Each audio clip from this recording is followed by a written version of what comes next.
Hola, hola, ¿qué tal? Bienvenidos al canal donde quiera que estés, espero que estés bien. Lo último en Cuba, seminario sobre democracia, derechos humanos y cambio climático. Veamos esto.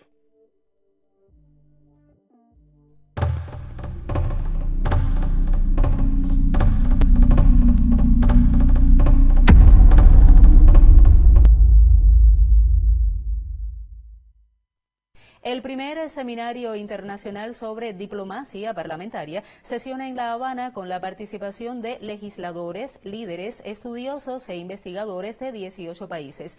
El evento lo convoca el Instituto Superior de Relaciones Internacionales y la Comisión Permanente de Trabajo de Relaciones Internacionales de la Asamblea Nacional del Poder Popular de Cuba. Nos interesa debatir, intercambiar acerca del papel cada vez más relevante e innegable que desempeñan las autoridades parlamentarias en cada una de nuestras naciones en favor o no de la gestión ejecutiva. Diplomacia parlamentaria, mitos y oportunidades fue la conferencia especial del presidente de la Comisión Permanente de Relaciones Internacionales de la Asamblea Nacional del Poder Popular y presidente del Parlamento Latinoamericano y Caribeño, Rolando González Patricio. Es posible afirmar que la diplomacia parlamentaria es un instrumento hegemónico y contrahegemónico en la articulación permanente de las relaciones internacionales y contemporáneas. Diálogo y entendimiento. Movilización en el enfrentamiento y mitigación del cambio climático. Principalmente. Todos sabemos que el cambio climático en Cuba, para empezar, la basura es lo único que se produce en Cuba. Un basurero donde quiera, insalubridad y mucha pudrición. Eso no es bueno para el cambio climático. Pero veamos esta parte porque esto es un tema grave que hay en Cuba por años y el dinero ha valido más para la dictadura que resolver este problema que están sufriendo estos habitantes en Moa. Veamos esto. Lo que afecta a los niños porque imagínense ustedes, son niños y hace un año, ¿no fue? Que se soltaron los gases, tuvieron que ir un personal al gobierno. Con los niños se tiraron porque los gases eran muy fuertes. Y a veces tenemos que correr fuera de aquí del barrio porque los gases, imagínense usted, nos ahoga. Está hablando de la planta de níquel de Moa, donde el proceso químico para obtener el mineral es extremadamente contaminante. Y vamos a ver esto, que explica bien qué es lo que pasa ahí. En la costa sureste de Cuba significa un motor de ingresos para un gobierno carente de dinero, pero al mismo tiempo representa desafíos para un país que se enorgullece de sus reservas ambientales. Columnas de humo causadas por la interacción de ácido sulfúrico y agua se elevan sobre el río Moa, que sigue su camino. Eso que está hablando es esto que está aquí. Eso es ácido sulfúrico en el agua, ese humo que está ahí, que es extremadamente tóxico. Ingresos para un gobierno carente de dinero, pero al mismo tiempo representa desafíos para un país que se enorgullece de sus reservas ambientales. Columnas de humo causadas por la interacción de ácido sulfúrico y agua se elevan sobre el río Moa, que sigue su camino a través de la cercana localidad del mismo nombre. El ácido se filtra en los estanques de almacenamiento que sostienen la escorrentía de la transformación de níquel de los pozos de los alrededores de la mina. Los residentes dicen que se han acostumbrado al aire y aguas contaminadas, cuyo polvo viene de la excavación de níquel de la tierra.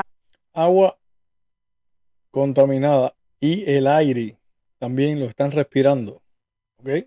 Liberando los gases cuando el níquel se procesa en la planta. Tú respirar los gases, ¿no? Te resulta un poco difícil para adaptarte, pero después te acostumbras y ya es algo normal.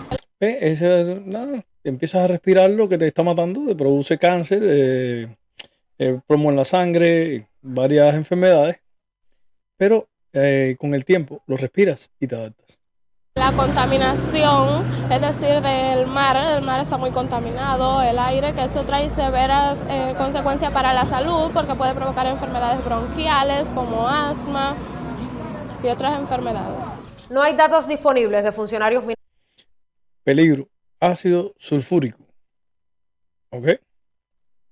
Hablando de calentamiento global y la contaminación ambiental y toda la historia esa. Ojo, todos estos paquetazos a niveles de la ONU y organizaciones que se dedican a proteger el medio ambiente vienen acompañados de ayuda financiera.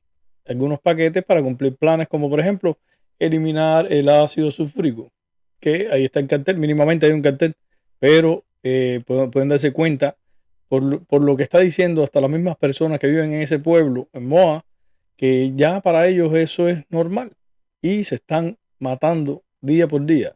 Olvídate de los apagones, olvídate del hambre, olvídate de todo. Esto es veneno, veneno.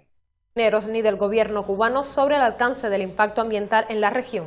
Sin embargo, un estudio publicado por Springer Publishing en 2005 llamado Las cuestiones ambientales en el Caribe y América Latina describe cómo toneladas de cromo, magnesio y aluminio junto con toneladas de ácido sulfúrico se vierten todos los días en las aguas y tierras que rodea la mina. Toneladas de ácido sulfúrico y otros minerales se vierten en la tierra y en el agua, en manto freático, un desastre. Pero estamos en una conferencia, en un seminario, para combatir el calentamiento global, bla, bla, bla. Toda esta polución termina en las aguas cristalinas de la bahía de Moa. El citado estudio dice que los arrecifes de coral, los manglares y la pesca se han visto afectados gravemente. The environment basically is for most of the impact is done in a mine where we mine out reserves. When we're finished with them, we basically reforest them, backfill them and reforest them, so we replant trees and everything else, so the minimal rehabilitation, I should say. Los residentes más cercanos dicen que se mantienen fuera de las aguas cercanas a la mina porque son tan ácidas que incluso corroen los cascos de los barcos que se limpian cuando vienen a cargar el níquel procesado de la planta. O sea, que viene un barco de níquel, mira la contaminación hasta dónde llega. Viene un barco, parquea ahí, o sea, atraca en el puerto. Y cuando ya se va, ¿qué tiempo puede demorarse? 2 días la carga o la descarga o la operación, 2 días, vamos a decir 3 días. Y ya se oxida en 3 días, que los niveles de ácido están extremadamente altos. Las autoridades locales de la región reconocen el problema de la contaminación y dicen que están trabajando para minimizar el impacto de la mina en el medio ambiente con la actualización de la planta de procesamiento y la construcción de infraestructuras para contener los subproductos tóxicos de la extracción de níquel en el suelo. El proceso inversionista que desarrollamos acá, esta es una de las plantas que tiene un impacto medioambiental, pero durante los años de la historia de la empresa Mita y anteriormente se le dedican muchos fondos al proceso de protección del medio ambiente. Dice él que ya esto es un oficialista, este es un ingeniero o quien sea, mandado ahí por el PCC. Dice él que invierte muchos recursos ¿pero dónde? Porque básicamente lo que están oyendo del pueblo, lo que estás viendo del reportaje, y hay otras imágenes que no salen aquí, del satélite, que hay una mancha de kilómetros, una mancha roja, que ya prácticamente se ha comido el suelo del mar. Y eso que dicen de los corales y todo eso, el ecosistema se fue. Tanto los residuales líquidos como gaseosos. Con la cuarta mayor reserva de níquel del mundo y como sexto mayor productor de un metal ampliamente utilizado en muchas aplicaciones industriales y de fabricación, Cuba necesita las minas de níquel para el crecimiento económico del país y como una importante fuente de ingresos extranjeros. Para las personas que viven en la pequeña ciudad de Moa, los beneficios económicos de las minas de níquel han tenido un costo. Algunos residentes siguen esperando que el gobierno y los mineros presten atención a su preocupación por el medio ambiente y hacer más para mitigar los efectos de las operaciones mineras. Es increíble. Oigan este testimonio. Este es otra persona que vive y trabajó por años en la mina y escuchen esto que dijo. Un municipio que está lleno de contaminación de gases atmosféricos, de amoníaco. Yo trabajé durante 43 años, lo mismo formando técnico medio que técnico superior, que obrero calificado. Después me fui para la fábrica y realmente allí sufrí muchas consecuencias con mi salud, al estado de que yo estoy ahora, no estuve postrado, pero estuve en una situación bastante difícil de mi salud, que producto del tumor que me salió ahí en la médula, entre la vértebra C6 y C7, yo había perdido la fuerza de los brazos, la mano, la pierna, tenía una cuatriparesia. Defensa de la democracia. Que involucran a estos 5. Defensa de la democracia. Este es uno de los puntos, bueno, el otro también, pero este punto es un punto el cual creo que Cuba no cumple con nada. Cuba no debería ni mencionar la palabra democracia, al igual que la palabra libertad, que está prohibida, y hay personas presas y verán este juicio que ponen las partes que le convienen a ellos, porque esto fue lo que mostraron en la televisión, estos juicios a Michael Osorbo y Luis Manuel Otero Alcántara son una muestra clara de que lo único que no hay en Cuba es dos cosas: democracia y libertad. Ciudadanos, la Fiscalía General de Cuba anunció penas de prisión para el artista de performance Luis Manuel Otero Alcántara y el rapero Michael Osorbo, coautor del censurado tema Patria y Vida. A Otero Alcántara se le sentenció a 5 años de prisión por los delitos de ultraje a los símbolos de la patria, desacato y desórdenes públicos, mientras que a Michael Castillo Pérez, cuyo nombre artístico es Michael Osorbo, se le imputó una pena de 9 años por desacato y atentado, entre otros. Cabe decir que la sala, en su mayoría, en especial la presidencia de dicho juzgado, ha sido bastante profesional. Ambos artistas. Por en esta parte ha sido bastante profesional de un panfleto que tiene como 15 hojas a lo mejor, y solamente ponen como para lavar la cara de algo, un proceso que lo único que no tiene es democracia. Y otras 3 personas fueron juzgados a puertas cerradas los días 30 y 31 de mayo por el Tribunal Municipal Popular de Centro Habana. Otero Alcántara, detenido el 11 de julio de 2021 cuando salía de su casa para unirse a las históricas manifestaciones de ese día, fue acusado por fotos difundidas en redes de su trabajo de performance de 2019, en donde utiliza una bandera cubana. De acuerdo con la causa, el artista mostraba un tratamiento despreciativo a la bandera, se acostó junto a ella tirado sobre la arena y se cubrió con ella mientras realizaba necesidades fisiológicas. Se acostó junto a la bandera y se sentó y se la puso arriba cuando estaba en el baño. Canel tiene una gorra en su cuenta de Twitter que dice Cuba. Yo también tengo una. Me parece una falta de respeto mínimamente juzgarlo por eso. Otra muestra más de que no hay democracia. En el baño. Mientras tanto, el tribunal consideró que con el propósito manifiesto de ultrajar, afectar el honor y la dignidad de las máximas autoridades del país, Michael Osorbo utilizó imágenes falsas, manipuladas digitalmente, que hizo públicas en las redes sociales, y junto con otros 2 acusados. En Cuba es fácil manipular imágenes digitales porque todo el mundo tiene computadora del último modelo, el internet en Cuba es la mejor. En fin de cuentas, se dan cuenta, no hay democracia. Acusados es señalado de haber realizado acciones violentas contra 2 policías, a uno de los cuales golpearon, frustrando su detención el 4 de abril de 2021. Allegados de Michael Osorbo habían denunciado que su abogada fue removida del caso 2 días antes y que el nuevo defensor no llevó testigos al juicio.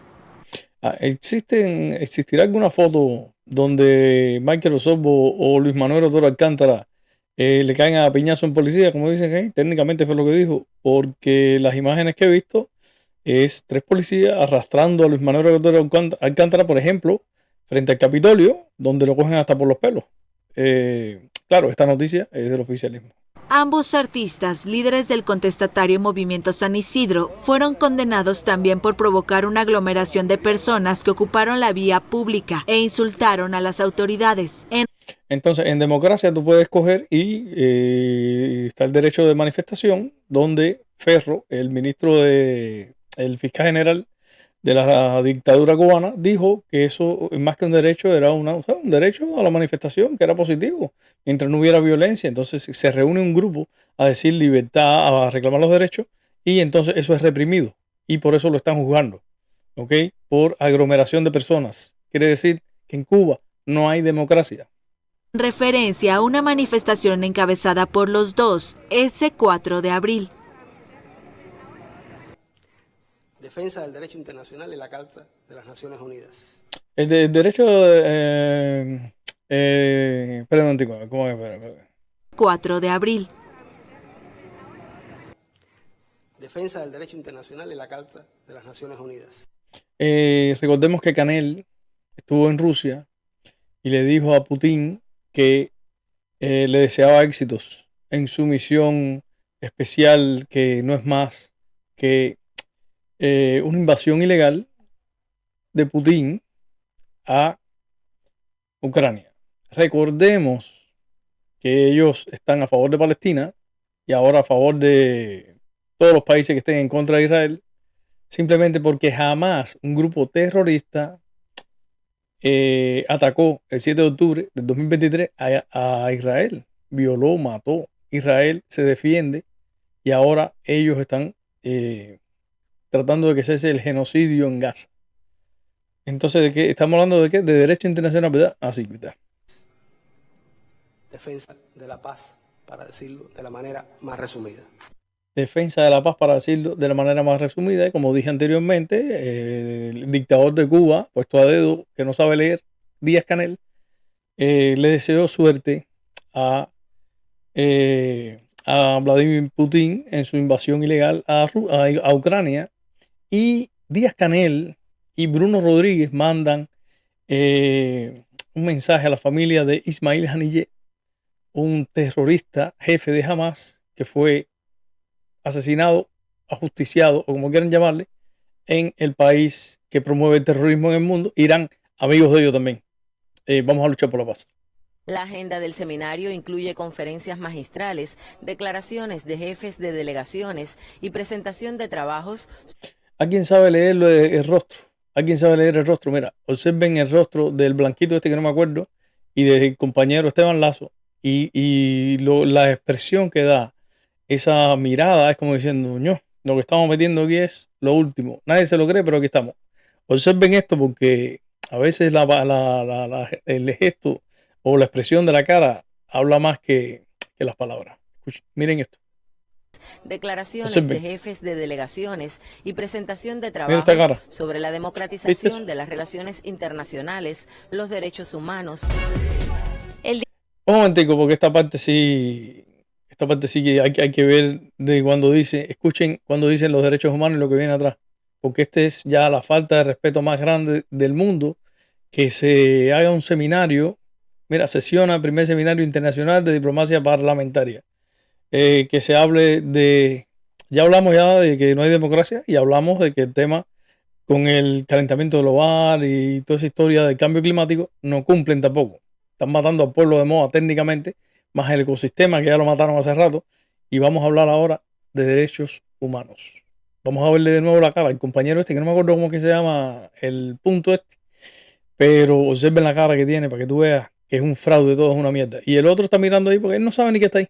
Y presentación de trabajos sobre la democratización de las relaciones internacionales, los derechos humanos. Derechos humanos. El Día de los Derechos Humanos en Cuba termina en un centenar de detenciones. El grupo disidente Damas de Blanco, en su mayoría esposas y familiares de presos cubanos, organizó una marcha en el centro de La Habana a la que asistieron pocos opositores.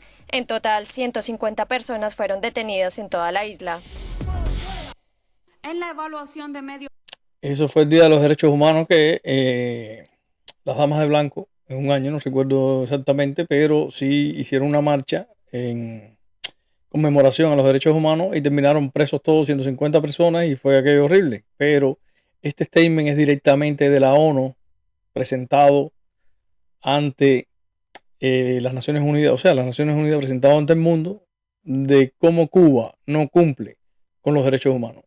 Escuchen esto.